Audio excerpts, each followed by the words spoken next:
Tim, Yeah, how you doing? excellent. And yourself? Look who's with me. Jason Waller. Fresh from, hey, he's wearing the World Shaker. Where'd you get that? Brand new, Fresh off the boat, bro. Off the brand new boat. windbreaker. Fresh off the boat. You Hey, gotta I'm love requesting it. you. Send a request. And so here's what we're gonna do, guys. We're live on my, and we're live on his. Live on both. It's like a, We're gonna be it's like, now. it's like a double whammy. All right, so Jason, oh, that ringing sound. The old ringing sound. Can Okay, you mute me? we're gonna figure this out. We're technical Alex, geniuses. go in the corner. Alex, go in the corner. Way in the corner, Alex. All right, so you just came back from what kind of trip in Arizona? What was that about? Hold on, sorry guys, we're gonna have to bail that one. Yeah, that's fine. You can bail that one. All right, so you We just tried. So we're live. We're live on one. Live on one. Okay, I like so you were just on a trip. Yes. You guys went where? So me and my friend Brian, he's actually from Mississippi. Yes. And I obviously live here in Orange County, California. Me and him have known each other for years. We thought, hey, it would be amazing to get a group of guys together, 5 of your friends, 5 of my friends. Let's meet up and let's do a spiritual, mental, emotional retreat. Yeah. And we all got together, pulled 5 guys on my side, he pulled 5 guys on his side, and we decided we were going to go out to the Grand Canyon and ride UTVs 400 miles, connect with nature, connect with God, connect with other individuals, turned in our phones, and literally had the trip of a lifetime. I mean, it was one of the best trips I've ever gone on, and you know, I highly advise for those that are out there, especially in this time that we've lived in right now, to be able to go and do something special with a couple different people, disconnect from the reality. It was so nice not to watch TV, not hear news, not be distracted by the phone. Obviously, I miss my wife and my daughter and my family very much. But it also gave me an opportunity to see how grateful I am for the things that I have, and how amazing God is. I mean, there's nothing better than falling asleep, 15 feet from the cliff of the Grand Canyon. Amazing. Watching the moon rise, seeing the stars above, dude, and waking up and seeing the sunrise. I mean, it was just an unbelievable experience. So one of the things that I love is the connection between men. It was all men. Yes, all men. Turn in your phones. Just tell them for a minute how weird that felt to not have access to your phone for days. Yeah, well, it's funny because we say, like, oftentimes a lot of us will try to be mindful and, hey, let's just leave the phone aside for the next couple hours and through it when I go to sleep, and then when I wake up I'll look at it again.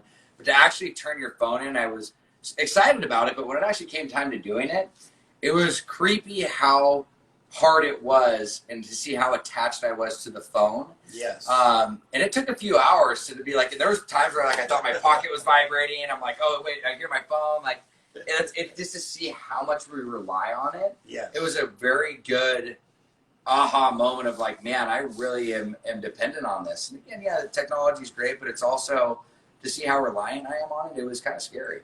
You know, Joseph, one of the things I love about what he's doing is he has so much balance in his life. You know, Ashley, his wife, that's my good friend. Your daughter, Delilah, she's grown up just amazing, right?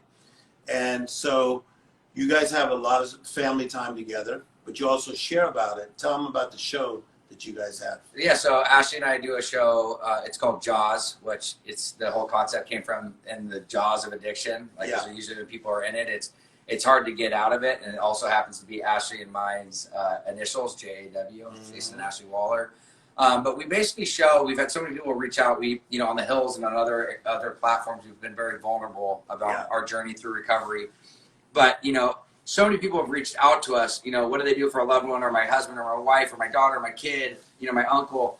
And so we said, like, hey, look, instead of trying to answer all these questions because we want to get back to everybody, we thought it'd be good to show everybody what we do on a weekly basis on how we walk through it, because anything worth having is not easy, right? And I think a big part of it, though, is wherever there's an alcoholic or an addict, there's a codependent, and sometimes they're just as sick, if not sicker. Yeah. So it's important to see as the addict going through it, but also what Ashley has to do to support herself, and moreover support our relationship and what it is that she's going through. And the feedback's amazing because you really get into, the nitty gritty of what you guys go through, and Ashley's being very open. Correct. Right, to talk about what it's like to live with you as you're working through your process. Yeah, and the biggest thing is because Ashley, when we met, the first 5 years of us being together, I was sober. She didn't know anything else but a sober Jason. And when I relapsed, all crap hit the fan, and she did not know what to do. And when I'm in active addiction, I am a professional manipulator, and I was able to dictate and do whatever I needed to do to continue in my addiction. And until she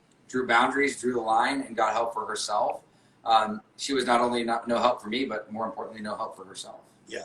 So The Hills is coming back. You guys start filming in November. Yeah, well, we actually started filming in January. COVID hits, stopped in March, and we just got the green light that we are going to be start shooting again the first week in November. So it is coming back. The Hills is back. You're going to be a part of that, bro. What is that? And that's a privilege. Yeah, duh. So the thing about The Hills is that the ratings were great because you guys had taken how many years off?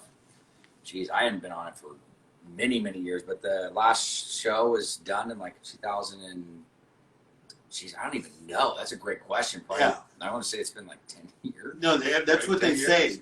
They say it was a decade. It was 10 years. Yeah. It came back, and then it was like a big splash. So it's coming back for season 2. It's coming back for season 2, Okay. but it's different. Everybody's grown up, and I think this season of the New Beginnings is going to be way better than the last season because a lot of people had to get to know each other. Everybody had to kind of get the dust off, and we also see who we connect with and bond with and who we don't. So it's going to be very, very interesting now that everybody's comfortable.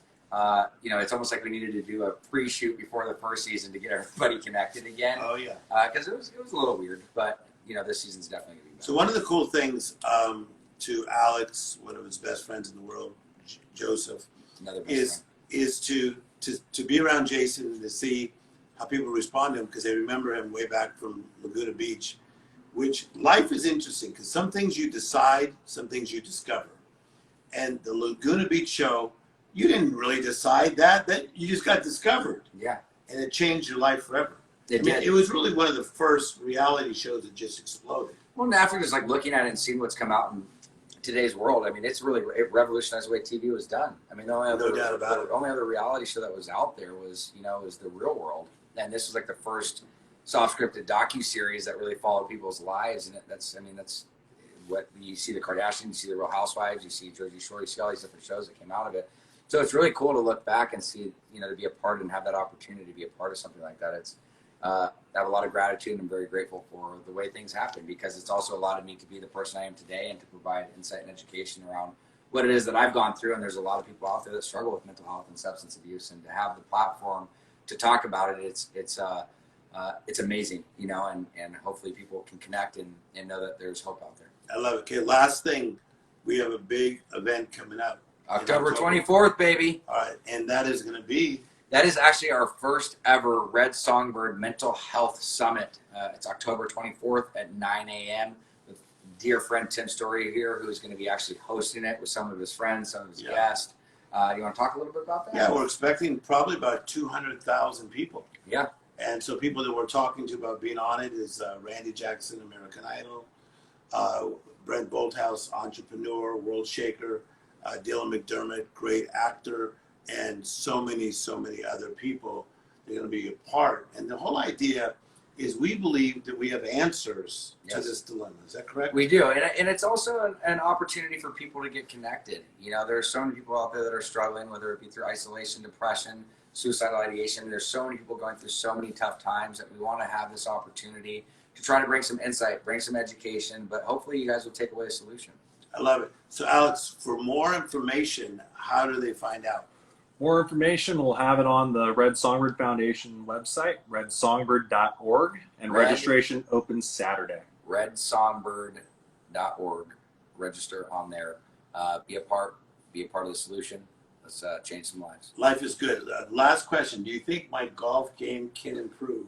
You have nothing but improvement. Only this way, baby. Life is good. That windbreaker, though. Whoa, what do you mean, bro? We out. Boom. Look at that. Look at that. Whoa. Ooh, that's fresh off the press. Dude, it's crisp. I need to drink it in a little bit. Chris. You know what I'm saying? Life is good. We got to go.